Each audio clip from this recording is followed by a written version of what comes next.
la vida en el cielo. La vida en el cielo es el tema de nuestra conferencia que vamos a compartir en esta mañana. En el Evangelio de Juan, capítulo 14, versículos del 1 al 4, estas palabras de Jesucristo, el Hijo de Dios, fueron dadas a sus discípulos en la víspera de su muerte. Juan 14, 15, 16, 17 son capítulos donde Cristo les da ahora sí que las últimas palabras o el último testamento que les compartiría antes de irse. Cristo sabía que sus discípulos aún tenían muchas dudas como las tienes tú y como las tengo yo. Y aun cuando Cristo había hecho milagros y había hecho cosas increíblemente maravillosas como sacar demonios, sanar enfermos, darle vista a los ciegos, caminar sobre el agua, resucitar a los muertos, Él sabe que en nuestra naturaleza aún persiste la incredulidad, la duda, la incertidumbre. Entonces Cristo, sabiendo que Él iba a dejar este mundo y los discípulos se iban a quedar solos, les comienza a pronunciar, les comienza a describir la vida en el cielo y a compartirles este mensaje de motivación, de ánimo, de consuelo que necesitamos también nosotros en la época en que estamos viviendo. Y lo primero que Cristo les dice en Juan capítulo 14 es que no permitieran que su corazón se turbara. No se turbe vuestro corazón. Esta palabra turbar, tarazo, con T de tío, en el griego, tarazo significa agitarse, estar en una situación de incertidumbre, de intranquilidad. En otras palabras, no permitamos, en primer lugar, que ningún acontecimiento en el mundo, guerras o rumores de guerras, caída o levantamiento del petróleo, caída o levantamiento del dólar, tsunamis, terremotos, crisis económicas, no permitamos que ninguna situación a nuestro alrededor nos quite la paz. La paz interior que Él al entrar a nuestra vida nos dijo que nos la dejaba. Mi paz les dejo. O sea, no se iba Cristo y se iban a quedar solos. La presencia del Espíritu Santo dentro de sus discípulos, dentro de tu vida y dentro de mi vida, es con el propósito de tener dentro de nosotros un consolador. Porque la palabra consolador, paracletos en el griego, que se traduce abogado, significa alguien que es llamado al lado de otra persona para motivarlo, animarlo, ayudarlo a salir de las pruebas. Entonces Cristo se fue hace 2000 años, pero en todos aquellos que le hemos seguido nos ha dejado dentro de nuestro corazón al Espíritu Santo. Y el Espíritu Santo tiene el propósito de consolarnos hasta que muramos y lleguemos a su presencia, de confortarnos, de animarnos, de poder darnos esa necesidad que tenemos de ánimo para vivir, para poder aguantar hasta el día de nuestra muerte. No permitan que nada les quite la tranquilidad, la paz interior, ningún acontecimiento a nuestro alrededor. ¿Por qué? Porque si creemos en Dios, es exactamente igual que creer en Jesucristo, porque el Padre y Dios son la misma persona. El Padre y yo, dice Juan 10, uno somos. Así que teniendo en cuenta que Cristo bajó del cielo a la tierra y caminó entre nosotros y dijo que el que lo veía a Él había visto al Padre, y que las palabras que Él hablaba no eran de Él, eran del Padre. Los milagros que Él hacía no los hacía Él, los hacía el Espíritu Santo a través del Padre dentro de su vida. Los demonios que Él sacaba, los sacaba el Padre. Cristo no hizo nada que el Padre no haya hecho a través de su vida. Simplemente Él fue como un guante donde Dios entró y cuando movía un dedo era el Padre el que movía. Cuando Cristo hablaba era el Padre el que hablaba. Cuando Cristo caminaba era el Padre el que caminaba. Totalmente rendido como un guante, como mi mano dentro de un guante ante la voluntad del Padre. No se turbe vuestro corazón. Si creemos en Dios, creamos también que todo lo que Cristo dijo fue verdad. Ahora en el versículo 2 al 4 comienza Cristo a describirles que en la casa de su Padre, y sabemos que el Padre vive en el tercer cielo. Vamos a ver más adelante que hay 3 cielos en la Biblia: el cielo atmosférico, número 1, 2, el cielo cósmico de los planetas y las galaxias, y número 3, el tercer cielo, donde hay un trono, donde Isaías, donde el apóstol Juan vieron a Dios sentado en un trono en el tercer cielo, gobernando todo el universo que Él creó. Así que Cristo está describiéndonos que en el tercer cielo, no en el cielo atmosférico, no en el cielo galáctico, sino en el tercer cielo hay muchas habitaciones. ¿Ustedes se han hospedado alguna vez en el hotel Fiesta Americana o en el hotel Maya Palace de Acapulco o en el hotel Princess de Acapulco o en Las Brisas o en algún hotel así como jamás los han visto en la costa francesa, en la Riviera Francesa, o en Las Vegas, por ejemplo, también, donde están los mejores hoteles del mundo, y que entras y ves persianas increíblemente tejidas, candelabros franceses, tapetes persas, una iluminación maravillosa, unos jardines botánicos que dices, Dios mío, cuántos miles de dólares les costarán, una cama donde llegas y casi flotas en la cama, aire acondicionado, te dan tu bata, te dan aire acondicionado, te dan todo, y decimos, ¿verdad, Señor, que aquí nos agarre el rapto? Bueno, si nosotros pudiéramos imaginarnos el confort que podemos encontrar en el mejor hotel donde tú te hayas hospedado, imaginémonos cómo va a ser la habitación que vamos a tener en el cielo. Y de eso se trata este mensaje, cómo vamos a vivir y cómo es el cielo. Entonces, hay muchas habitaciones en el cielo para nosotros. Y Cristo dice, si así no fuera, o sea, si no hubiera muchos lugares donde vamos a vivir en el cielo, entonces Él nos lo hubiera dicho. Pero nos los está diciendo para que creamos que es verdad sus palabras. Entonces Cristo les dice a los discípulos que Él iba a dejar este planeta con el propósito simplemente de prepararnos nuestra habitación. En el antiguo judaísmo, cuando un muchacho le pedía la mano a su novia, el muchacho se separaba 6 meses, 1 año de la novia y tenía que irle a preparar a la novia la habitación, el lugar donde iban a vivir, para que cuando ya pudieran después del desposamiento casarse, por ejemplo, José y María, la madre de Cristo, estaban desposados, o sea, comprometidos, no estaban casados legalmente, estaban comprometidos. Y mientras él estaba comprometido con María, él tenía la obligación de prepararle un lugar a María. Entonces, es exactamente este retrato el que Cristo toma. Él ha ido al cielo a preparar el lugar para que cuando resucitemos y vayamos con Él, podamos nosotros saber que durante todo este tiempo, estos 2000 años, ¿qué está haciendo Cristo? Sentado a la diestra del Padre, viviendo para interceder por nosotros, y al mismo tiempo, imagínense, 2000 años preparándonos una cama, preparándonos un cuarto, preparándonos una mansión, preparándonos, ni nos vamos a imaginar las flores que vamos a ver, las luces que vamos a ver del lugar que Él nos está preparando. Y si me fuere, dice Cristo, y os prepararé el lugar, entonces quiero que sepan que voy a regresar.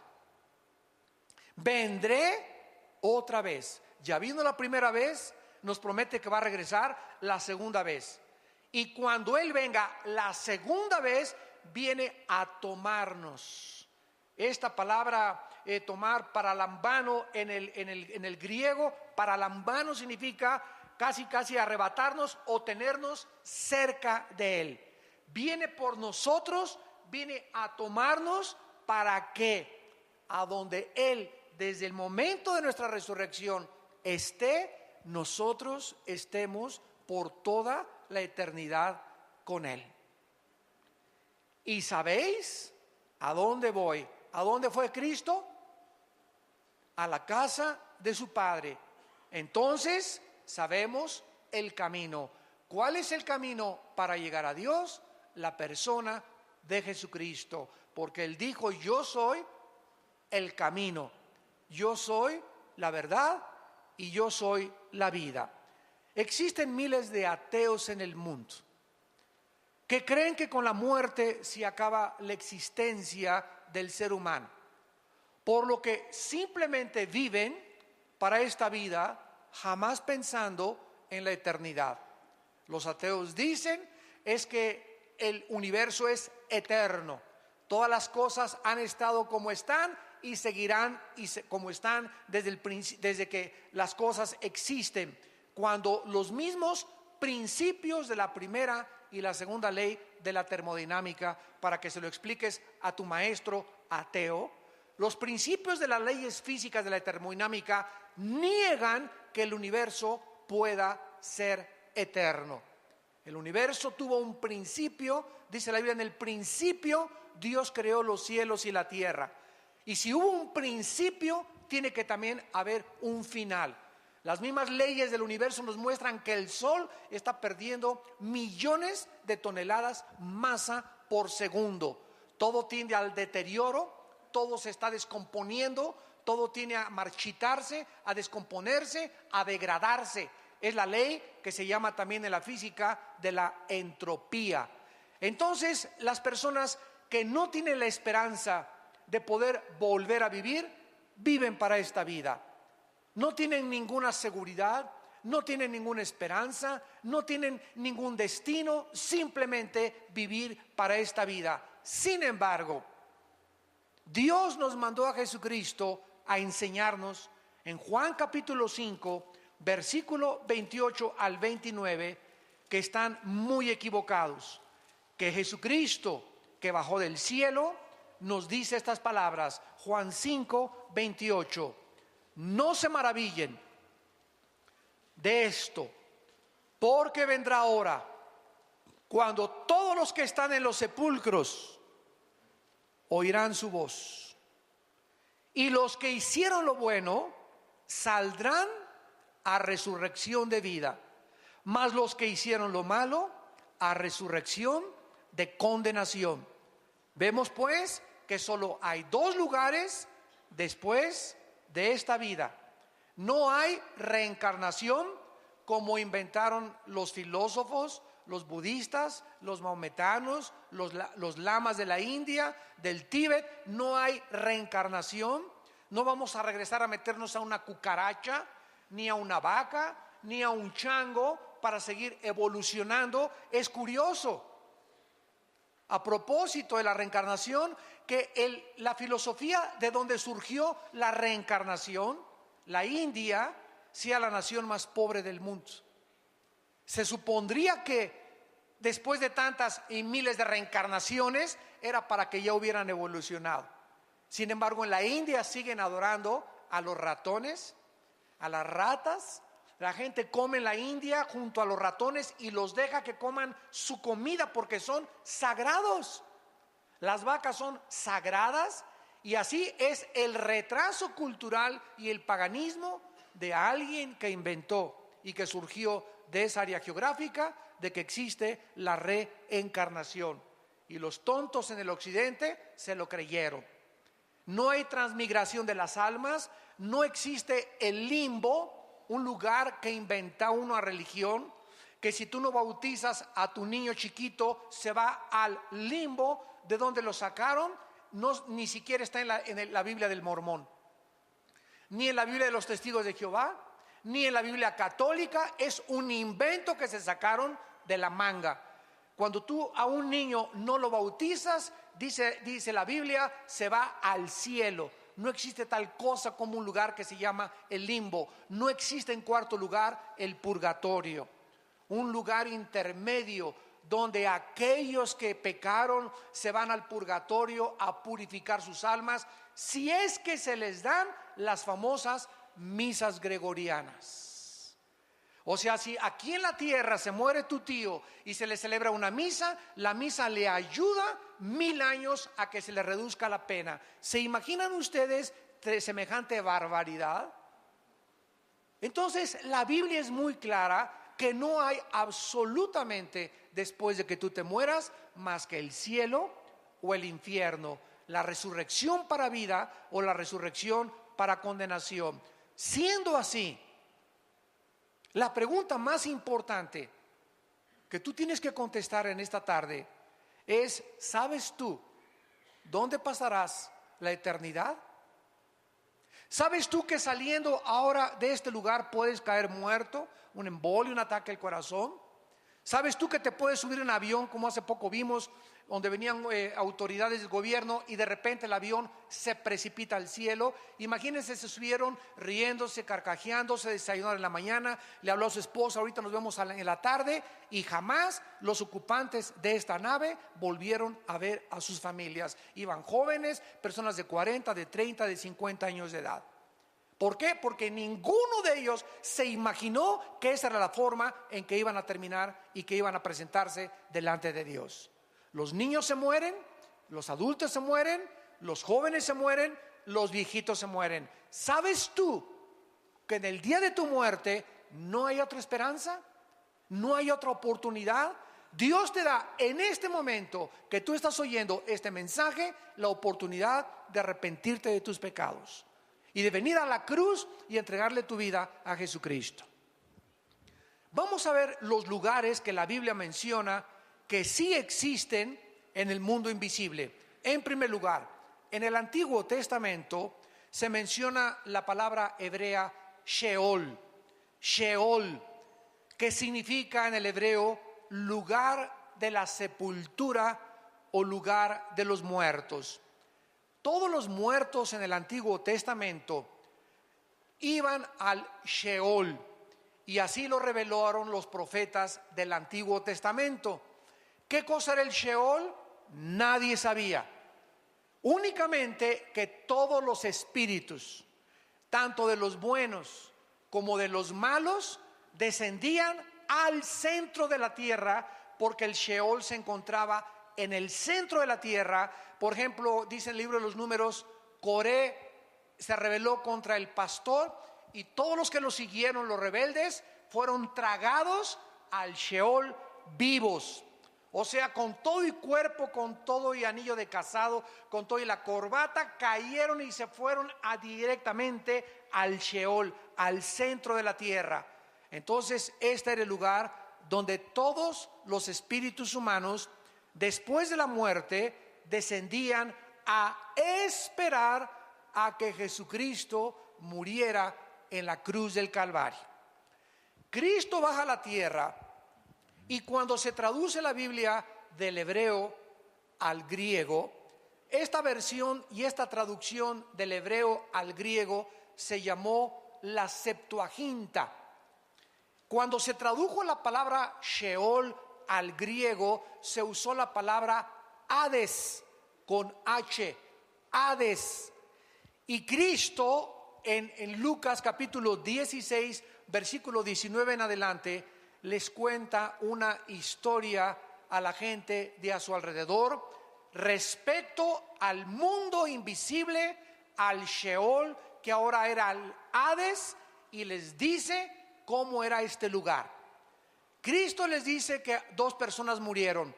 Uno era incrédulo, el otro era un pobre mendigo llamado Lázaro. Entonces mueren los dos, y el rico, déspota, arbitrario, avariciento, ambicioso, descendió al Sheol junto con la otra persona, con la única excepción que al bajar al centro de la tierra, Cristo nos dice que estaba dividido. O sea, nunca los espíritus humanos que descendieron en el Antiguo Testamento estaban junto con los espíritus humanos de los justos. Este lugar en el centro de la tierra estaba dividido por una gran cima, una gran barrera. De un lado estaba el infierno, que se usa la palabra Gena en el griego para describir el infierno, que era el lugar donde tiraban la basura los judíos, y ese lugar se llamaba Gena, y usa Cristo esa palabra Gena para describir que era el lugar donde ardía el fuego. Y las personas en el infierno que murieron en el Antiguo Testamento estaban en el infierno ya sufriendo. Uno de ellos pedía a gritos que le dieran una sola gota de agua para poder aliviar su dolor en la lengua. Las personas en el centro de la tierra, en el infierno, Cristo dijo que tienen memoria. En esta historia, esta persona le grita y le dice: Padre Abraham, yo tengo muchos familiares allá en Metepec, allá en Lerma, por favor vayan y díganles que es verdad que existe el infierno, que no vayan cuando se mueran a caer a este lugar, de lo burlón que yo fui, de lo parrandero, borracho y jugador y mentiroso que yo fui. No quiero que vengan mis familiares a este lugar. Y Abraham le contestó y le dijo: ¿sabes una cosa? Que a través de los milagros nadie se va a convertir. Aunque un muerto se les aparezca, no se van a convertir. Ahí tienen a la Biblia, a Moisés y a los profetas. Y el que no se convenza a través de la predicación de la Biblia, porque la fe es por el oír, no es por ver, no es por ninguna otra cosa más que por oír la palabra de Dios, nadie se va a convertir. Esta fue la manera que Dios escogió y diseñó para que entráramos al cielo, creyendo la predicación del Evangelio de la gracia de Dios, de Jesucristo. Entonces el Hades, que se tradujo del Sheol, el Señor Jesucristo reveló que estaba dividido en dos partes. En un lado estaban los condenados y en el otro lado estaban los justos, desde Adán, Moisés, Abraham, Isaac, Jacob, José, Daniel. Todos se encontraban en el lado del seno de Abraham. Así se le llama, y también se le llama el paraíso. Entonces esta palabra, dice la Biblia, es la que se usó para describir este lugar. Muy bien, cuando Cristo muere, Él desciende al Hades, al centro de la tierra. Su cuerpo de Cristo se queda en la tumba. Ahí se quedó su cuerpo de Cristo, porque su cuerpo no había sido aún glorificado, y bajó en espíritu al centro de la tierra. Su espíritu se salió de su cuerpo y bajó al centro de la tierra, al Hades, y ahí fue a anunciar, fue a proclamar su victoria sobre el pecado, la muerte y Satanás. 3 días estuvo Cristo en el Hades, y a los 3 días Cristo, a todos los que se encontraban en el lado del seno de Abraham, en el lado del paraíso, a todos los justos, los tomó Cristo, y cuando resucitó Cristo, se los llevó con Él hasta el tercer cielo. Efesios capítulo 4. Subiendo a lo alto, se llevó cautiva a la cautividad, y se presentó en el tercer cielo ante su Padre con todos estos millones de justos que habían creído el Evangelio en el Antiguo Testamento a través de la fe y de la gracia de Dios, y ahora se quedaron allá en el cielo. Y de Cristo a nuestros días, desde la resurrección de Cristo hace 2000 años hasta nuestros días, todos los espíritus humanos que se mueren sin Cristo siguen descendiendo al centro de la tierra, al Sheol, al Hades. Ahí sigue estando, aquí en el centro de la tierra, el infierno. Hace algún tiempo yo había escuchado que habían sacado unas grabaciones de unos geólogos que habían metido unas sondas y habían tratado de entrar lo más que se pudiera al centro de la tierra, y escucharon gritos como de encadenados, gritos de desesperación. Y hace poco leí de un hermano cristiano con un hombre bastante serio y con una integridad del ministerio, que me dijo que había otro equipo de personas que en el Triángulo de las Bermudas, el oceanógrafo Jacques Cousteau escribió en sus memorias, que es uno de los oceanógrafos más importantes, que cuando descendieron en el Triángulo de las Bermudas, que es un triángulo que está en el Mar Caribe, que es un triángulo con Cuba, las Bahamas y Miami, que se llama ese triángulo, que han desaparecido barcos y han desaparecido aviones. Ahí se encontraron, en el fondo metieron la sonda y fue donde descubrieron los gritos de personas, eran como gritos de humanos que gritaban y como de encadenados, que nos muestra, ¿verdad? Yo lo creí porque la Biblia dice que una de las entradas al infierno es ahí en el Triángulo de las Bermudas. ¿Dónde lo dice? En Isaías capítulo 27, que Satanás es la serpiente del mar, la serpiente que se mueve en el mar. Y entonces, si el centro de la tierra es el lugar del infierno actualmente, tiene que haber salidas, y una de las salidas del infierno son los volcanes también. Por eso siempre sale de los volcanes lava, azufre y fuego, que de acuerdo a la Biblia son los elementos que componen el infierno. Muy bien, tenemos en tercer lugar otro lugar invisible que la Biblia llama el Tartarus. Segunda de Pedro 2:4. Segunda de Pedro 2:4. Veamos todos estos lugares importantes, invisibles, donde se encuentran ángeles o demonios o espíritus humanos. Y antes de ver esta palabra en segunda de Pedro capítulo 2, quiero recordarles lo siguiente. En el infierno, en el centro de la tierra, no se encuentra Satanás, ni tampoco ningún demonio. Así que no vayan ustedes a seguir creyendo ese cuento, ¿verdad?, de que se quemen con los demonios en el infierno. Los espíritus humanos se encuentran en el infierno nada más. Vamos a ver ahorita que los ángeles tienen otra prisión que se llama Tartarus, y los demonios tienen otra prisión que se llama el abismo, y son totalmente palabras diferentes en su etimología, y también la descripción que la Biblia hace es diferente del infierno. Así que vamos por orden.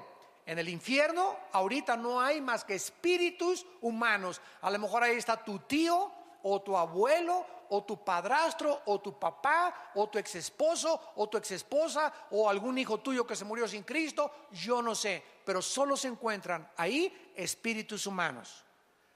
El Tartarus en segunda de Pedro capítulo 2 versículo 4 se tradujo infierno de una forma equivocada, porque si Dios no perdonó a los ángeles que pecaron, sino que arrojándolos al Tartarus, y los traductores lo pusieron como infierno, cuando la única palabra que se traduce infierno es el Gena. ¿Cómo sabemos esto? Lo vamos a ver adelante.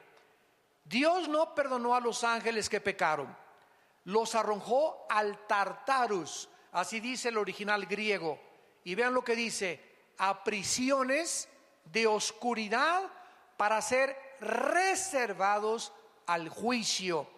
¿A qué ángeles se refiere el apóstol Pedro? Porque cuando Satanás se rebeló y encabezó la rebelión, se llevó a la tercera parte de los ángeles. Entonces tenemos en el universo una tercera parte de ángeles. Los ángeles no son demonios. Los demonios son criaturas diferentes a los ángeles caídos. Lo vamos a ver también. Satanás se rebela y se lleva a la tercera parte de los ángeles. Se quedan del lado de Dios 2/3 partes. Entonces hay una tercera parte contra 2/3 partes en el universo, de ángeles malos contra ángeles buenos. Entonces superamos los ángeles de Dios a las huestes de Satanás. Gracias a Dios, son más ángeles que se quedaron con Dios que los ángeles que se rebelaron. Cuando Satanás se rebeló contra Dios y se llevó a la tercera parte de los ángeles, se partió el corazón de Dios. Pero Dios les había dado el libre albedrío, como te lo dio a ti, como me lo dio a mí. No podía decirles, no, por favor, no se vayan, quédense con nosotros. Él no podía hacer eso porque somos responsables de nuestras decisiones y de las consecuencias de las decisiones que hacemos. Y desde entonces, desde esa rebelión, surgió la rebelión en el mundo. Y así cualquier persona que se rebela contra la autoridad le parte el corazón de Dios. Y los rebeldes que siguen al rebelde son infectados exactamente de la misma forma del que encabezó la rebelión. Y eso le parte el corazón de Dios y no hay perdón hasta que esas personas regresan arrepentidas y se someten otra vez a la autoridad. Mientras no haya este arrepentimiento y este regreso a la sumisión a la autoridad, no puede haber perdón. Porque el que encubre sus pecados no prosperará, mas el que los confiesa y se aparta y deja el camino de la rebelión, alcanzará la misericordia. Esto no quiere decir tampoco que a los rebeldes les vaya bien o les vaya mal inmediatamente. Hay muchos rebeldes que prosperan, como Esaú, como Judas, que Dios los deja que vayan y que vayan y que vayan y que vayan. Cuando de repente menos lo esperan, ¿verdad?, cae el juicio de Dios. Pero el hombre no puede ser engañado. Lo que nosotros sembramos tenemos que recoger.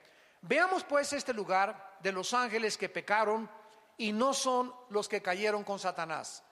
Porque si todos los ángeles estuvieran ya en las prisiones, Apocalipsis 12 dice que en la última guerra final peleará Miguel y sus ángeles contra Satanás, el dragón y sus ángeles. Entonces, de esa tercera parte que se rebeló contra Dios, hay otro grupo de ángeles que después de esa rebelión pecaron otra vez contra Dios, pero de una forma todavía mucho más grave, donde Dios los tuvo que sacar del espacio y meternos a este lugar que se llama el Tartarus para que esperaran el juicio. Y estos ángeles son los ángeles de Génesis capítulo 6, que son los que vieron mujeres humanas y de alguna forma se mezclaron con las mujeres humanas. No sabemos qué tipo de mezcla hubo. Lo único que sabemos ahora, a la luz de la ciencia y de la genética, es que Satanás y los ángeles y los demonios tienen un conocimiento de la genética humana sobrenatural. Estos ángeles en Génesis 6 pervirtieron la genética humana.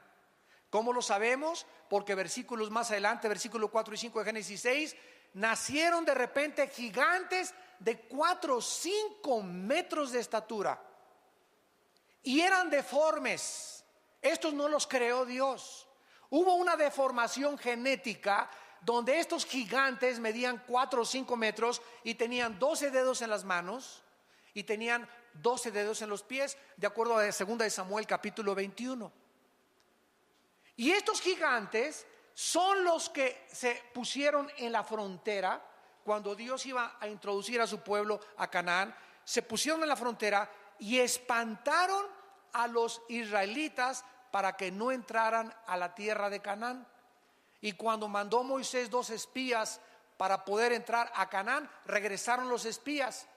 Oye, Moisés, increíble, son gente que parecemos langostas comparados con ellos. En el hebreo se usa la palabra refaitas, que se tradujo gigantes porque venían de Rafá, otra de las tribus que poblaron Canaán. Casi todo Canaán eran gigantes. Los somsomeos, los rafaitas, bueno, todo estaba poblado casi de gigantes, y esto fue lo que espantó al pueblo de Dios. Son demasiados gigantes, no podemos con ellos. Cuando más adelante, ¿se acuerdan ustedes de David? Un muchacho que cantaba a Dios, santo, santo, alabado sea el Señor, con su arpa, y de repente le dice a su papá David: oye, ve al campo de batalla, porque todos están paralizados por el temor, nadie quiere moverse porque hay un gigante llamado Goliat que ha retado al ejército de Saúl y les ha dicho: a ver, ¿quién en 40 días les doy para que me presenten a un guerrero? Y si él me vence, y nosotros nos rendimos a ustedes, y si no, ustedes serán esclavos de nosotros. Y nadie, ni el rey Saúl ni los guerreros de Saúl, estaban espantados. Nadie quería enfrentarse con Goliat. Y cuando David entra al campamento y oye al gigante retando al pueblo de Dios, gritando, insultando al pueblo de Dios, blasfemando al pueblo de Dios y al Dios de los ejércitos, le da la comida a sus hermanos y se presenta con Saúl y le dice: Saúl, déjame ir a pelear contra ese incircunciso filisteo, hijo de María Bonita, que vas a ver lo que le va a pasar. Sí, cómo no, David, bueno, ya ahorita recurrimos a ti como última esperanza, pero ponte tu armadura. No, qué armadura ni qué nada. Yo no necesito ninguna cosa humana. Este pleito es espiritual. Este pleito no es de lanza contra nada. Señor, tú en el pasado los osos querían a tus ovejitas morderlas, y yo agarré la onda y maté al oso y maté al león. A esta onda, que la sé mejor manejar que la espada y que la lanza, va a ser contra ese incircunciso. Yo voy a él en el nombre de Jehová de los ejércitos. Y David se enfrenta a Goliat y le clava la piedra exactamente en el lugar vulnerable que tenía y que no lo tenía protegido. Desde entonces todos los cascos militares los hicieron así, protegiéndoles la frente. Y eso es verdad, ¿eh? Todos se acordaron de Goliat. Entonces vemos, ¿verdad?, de qué forma es David. Y Goliat tenía 5 hermanos, de acuerdo a 2 Samuel 21. Y ustedes leen la vida de David. David fue el hombre que mató al primer gigante y que acabó con todos los gigantes. Y es interesante que David, cuando se acercó a Goliat, juntó 5 piedras. 5 es el número de la gracia. En otras palabras, cuando David se enfrentó a gigante, dijo esto cuando metió las 5 piedras: si me salen los 4 hermanitos, a los 4 me los echo también. Fue profética la batalla entre Goliat y David. Los gigantes habitaron durante 1000 años, de acuerdo a la Biblia. 1000 años poblaron el planeta Tierra los gigantes. ¿Quién cargó las pirámides de Egipto? Que pesan 2,5, 6 y 8 toneladas cada una. ¿Quién pudo haber puesto las pirámides que están orientadas a los signos del zodíaco en el cielo? Tanto las pirámides de Egipto como las pirámides de Teotihuacán y las de los mayas están orientadas, y cuando sale el sol tienen el equinoccio perfecto de acuerdo a la astronomía. ¿Quién les reveló? Escuchen esto: no existe ningún historiador, ningún paleontólogo, arqueólogo que nos pueda decir quién construyó las pirámides, ni la edad de Keops, Kefren y Miserino, las principales pirámides de Gizá. ¿Por qué? Porque no se sabe quién las construyó ni cómo las construyeron. Las personas que las hayan construido, cómo cargaron una piedra de 2,5 toneladas y la llevaron. Bueno, han hecho, ¿verdad?, experimentos con troncos poniendo las piedras. ¿De dónde las trajeron? ¿Cómo es posible que la piedra caliza que tiene las pirámides no se haya, es como un impermeabilizante increíble que le pusieron? Pero lo que más ha impresionado a los científicos, que permanece como uno de los misterios de la historia humana, es que ¿quién les reveló a los que construyeron las pirámides de Egipto? Escuchen, estamos hablando de hace más de 10,000 años.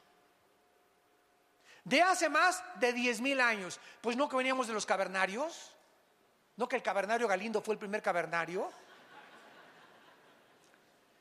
no que el hombre Piltdown, que el hombre Cromañón, y que fuimos evolucionando. Oigan, estamos hablando que hace 10,000 años las personas que construyeron las pirámides, igual que los mayas, tenían un conocimiento mucho más grande de la astronomía y de las matemáticas que en el siglo XXI.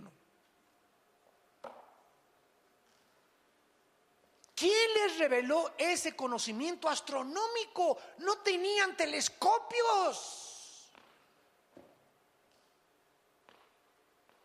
¿Quién les reveló ese conocimiento de los signos del zodiaco y de la orientación de los signos del zodiaco hacia el espacio? La Biblia nos muestra, ¿verdad?, que hubo influencia de esos gigantes, y esos gigantes tenían conocimiento satánico. Y no hay ninguna otra explicación de la historia más que la Biblia y el tiempo que estos gigantes habitaron y poblaron la tierra por 1000 años. Solo ellos pudieron haber cargado esas piedras. Y lo más interesante es que los gigantes se están encontrando en ruinas arqueológicas en Sudamérica, en Asia, en África. Se están encontrando esqueletos de gigantes, o sea, habitaron toda la tierra. Y habitaron antes del diluvio y después del diluvio. Veamos pues que estos ángeles que se mezclaron en Génesis 6 con las mujeres fueron lanzados al Tartarus, y nos lo confirma el libro de Judas, que está antes de Apocalipsis. ¿Están aprendiendo algo? Más les vale. En Judas, para que no sigas con el Calimán, telenovelas, que el gurú me dijo. Háganme el favor nada más, Walter Mercado, tu padrino. Tenemos la Biblia, la palabra profética más segura, a la cual haríamos bien en estar atentos, que nos descubre todos los misterios de la historia y los misterios de la humanidad. Si creen en Dios, crean también en mí, dijo Cristo. Estas palabras son fieles y verdaderas. En Judas, versículo 6 y versículo 7, nos explica sin lugar a dudas qué pasó en Génesis 6 y quiénes son estos ángeles. Y dice Judas: y a los ángeles que no guardaron su dignidad, sino que abandonaron su propia morada. La palabra oiketerios, que se tradujo morada, significa sus cuerpos. Estos ángeles de Satanás tenían asignado un lugar para vivir. Tal vez las estrellas o planetas. Muchos dicen que el sol es una de las habitaciones de Satanás. Pero estos ángeles abandonaron el lugar que Dios les asignó, cruzaron, transgredieron sus habitaciones y se metieron y bajaron al planeta Tierra hace miles de años. Abandonaron su lugar donde deberían vivir. A estos ángeles que dejaron sus habitaciones, Dios los ha guardado bajo oscuridad, en prisiones eternas para el juicio del gran día.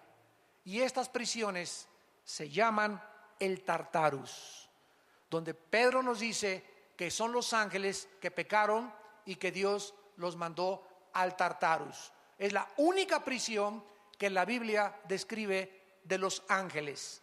Y dice el versículo 7, para quitarnos cualquier duda, que estos ángeles, que son el sujeto de este contexto, como Sodoma y Gomorra, o sea, se comparan a estos ángeles con los habitantes de Sodoma y Gomorra y las ciudades vecinas, las cuales de la misma manera que aquellos. ¿Quiénes son aquellos? Los ángeles que están en el centro de nuestra discusión.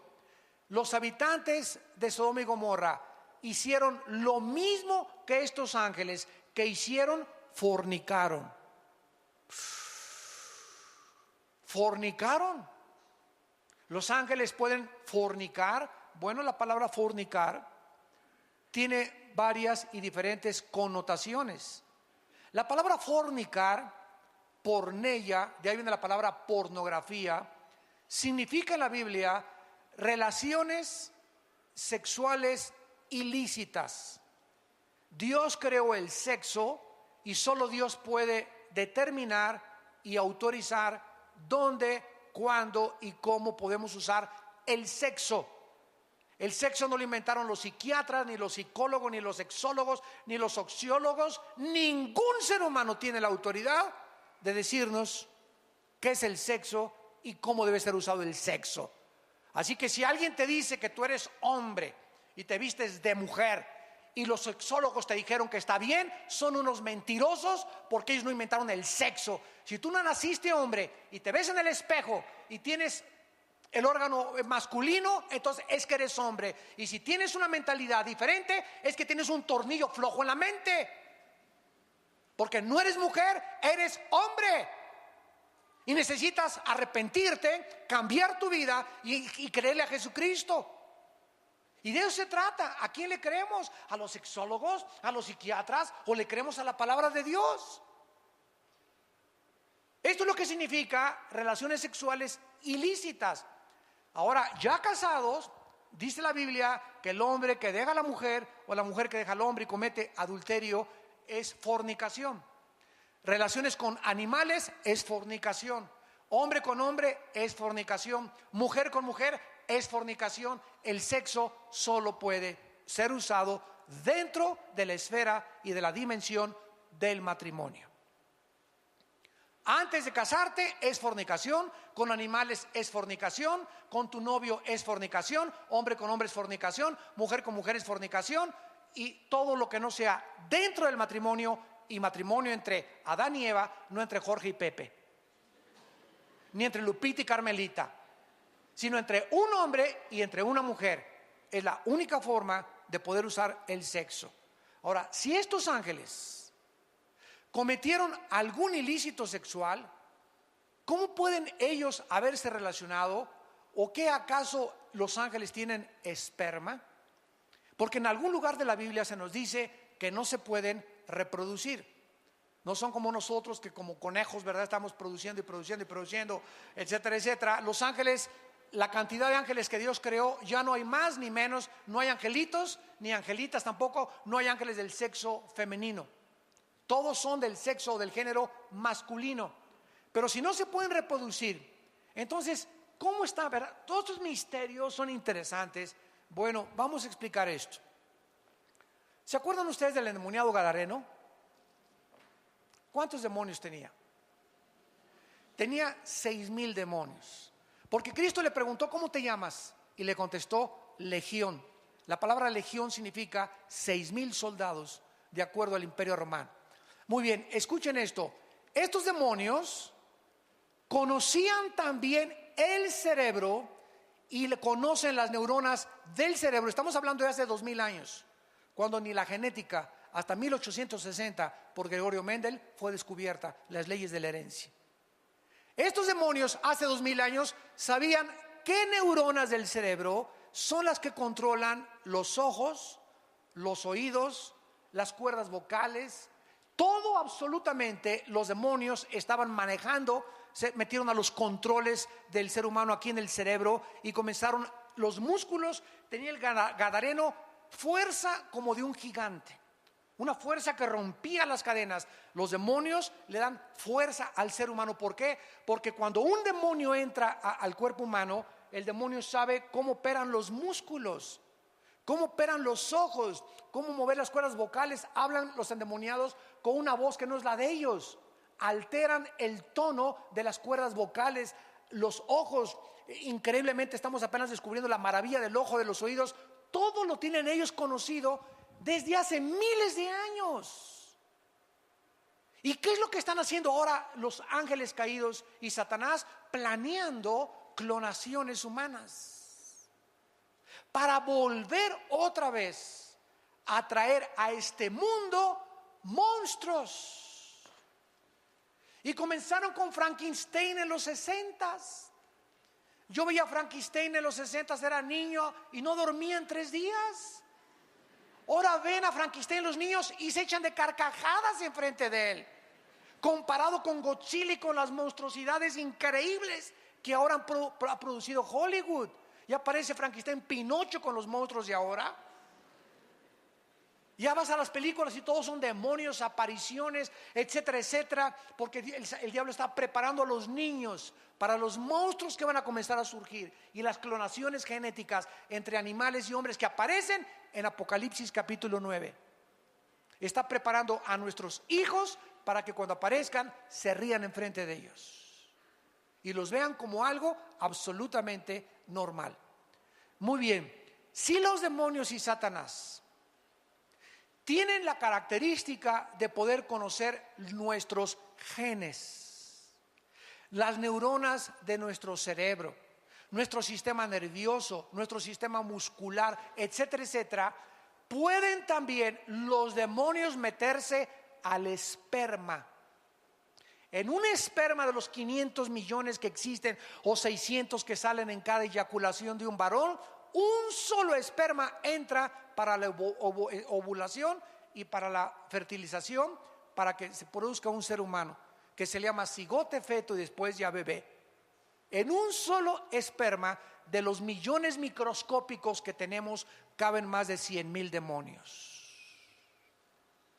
O por lo menos tienen la facultad de poder ir en ese esperma y alterar para que el niño que nazca con 2 cabezas, nazca con pie equinovaro, nazca con un defecto o dividido, un chivo con una cara de una cosa y cosa otra cosa, cualquier cosa que sea antinatura, que va en contra de la creación original, es de carácter demoníaco. Por eso, ¿verdad? Tomar drogas en el embarazo, alcohol en el embarazo, fumar en el embarazo, ya no significa que Dios lo haya hecho así. Somos responsables nosotros de la forma como nos cuidamos, o como se cuidaron las mujeres, o con quién te metiste, o el SIDA que te contagió esa persona, y ya Dios se hace a un lado y nos deja recibir lo que nosotros sembramos. Y ninguno podemos culpar a Dios de lo que ha sucedido en el mundo, porque es la obra de nuestras propias decisiones y nuestro libre albedrío. Estos ángeles que se mezclaron con las mujeres humanas no necesariamente les comunicaron su esperma, porque ya vimos que no se pueden reproducir, pero lo que hicieron estos ángeles a la luz de la genética del siglo XXI es que alteraron los genes de las mujeres humanas. Satanás tiene la facultad de poder alterar los genes. Si nosotros permitimos, porque sin nuestro consentimiento ni Dios ni el diablo se meten a nuestra vida. ¿Me escucharon muy bien? Ningún demonio puede tener nada con mi vida sin mi consentimiento. Cualquier actividad de los demonios en mi vida es porque yo les di permiso. Y cualquier cosa que Dios tenga con mi vida es porque yo se lo permití a Dios. Dios no viola mi libertad, ni tampoco los demonios. Esta es la característica donde el hombre decide y es responsable de cada decisión que hayas tomado en tu vida. No le eches la culpa ni a Dios, ni al diablo, ni a tu mamá, ni a la suegra, ni a tu papá que te violó, ni a tu madre, ni a tus hermanos, a nadie. La única razón por la cual tú eres como eres es porque tú has escogido ser lo que tú eres. Mi mamá fue prostituta. No tienes por seguir los pasos de tu mamá. Me crié en un hogar, bueno, Cristo te puede sanar. Y es más grande la gracia que las maldiciones que heredamos. Y finalmente vemos nosotros que no solamente la Biblia nos demuestra esto, sino que nos demuestra también, gracias a Dios, que tenemos una casa intermedia cuando nosotros morimos. 2 Corintios capítulo 5, terminamos y dice la Biblia que cuando nosotros morimos, si tú mueres hoy en la noche, es muy importante este estudio. Si tú mueres hoy en la noche, amado santo que me escuchas, o santa, Santa Tomasa, o San Anselmo, si tú mueres hoy en la noche, tu espíritu y tu alma se salen de tu cuerpo y nos vamos derechito al cielo.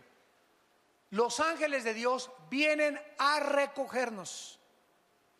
El momento en que cierras tus ojos y te desconectas de tu cuerpo y tu alma, porque el cuerpo, dice Santiago 2, no puede vivir sin el espíritu. En lo que le da vida al cuerpo es el espíritu. El momento en que tu espíritu se sale, el cuerpo se muere, se diagnostica que estás muerto, te entierran, te creman, no importa lo que te hagan, te vas a la tierra y tu espíritu y tu alma se van directamente al cielo con los ángeles escoltándonos, porque para pasar el primer cielo, que está ocupado por Satanás, es territorio enemigo, necesitamos guaruras que nos escoltan para poder, y se hacen a un lado los demonios, porque van los ángeles que son más poderosos que los ángeles caídos para llevarnos a la presencia de Dios. Cuando estemos allá en el cielo, se nos va a dar un cuerpo intermedio. Si tú mueres hoy en la noche, tu espíritu, alma se va al cielo, mi espíritu se va al cielo.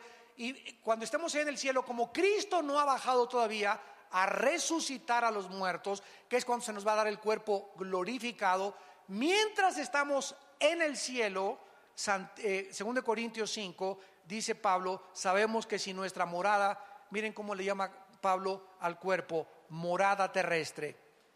Si nuestra morada terrestre, este tabernáculo, se deshiciere, tenemos de Dios un edificio, o sea, una casa no hecha de manos, eterna en los cielos.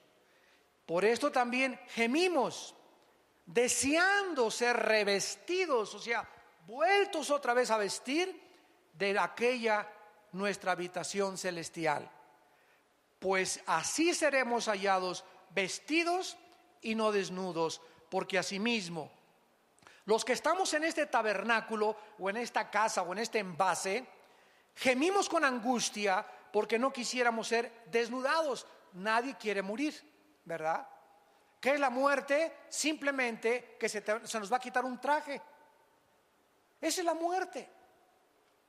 Este traje temporal que tienes tú y que tengo yo, unos tienen traje de mujer, otros tienen traje de hombre. Y Dios te puso el traje de mujer y a otros les puso Dios el traje de hombre. Pero el que tiene el traje de mujer es espíritu y el que tiene el traje de hombre es espíritu, y los espíritus no tienen sexo. Simplemente Dios vistió a dos espíritus con un traje y a otro con otro traje porque a Dios le dio la gana para reproducirnos.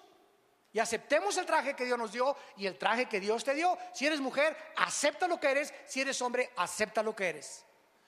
Entonces, cuando se deshaga este traje, se nos va a vestir, vamos a tener el alma y el espíritu, que es la esencia de nuestro ser, vamos a ser vestidos con otro traje.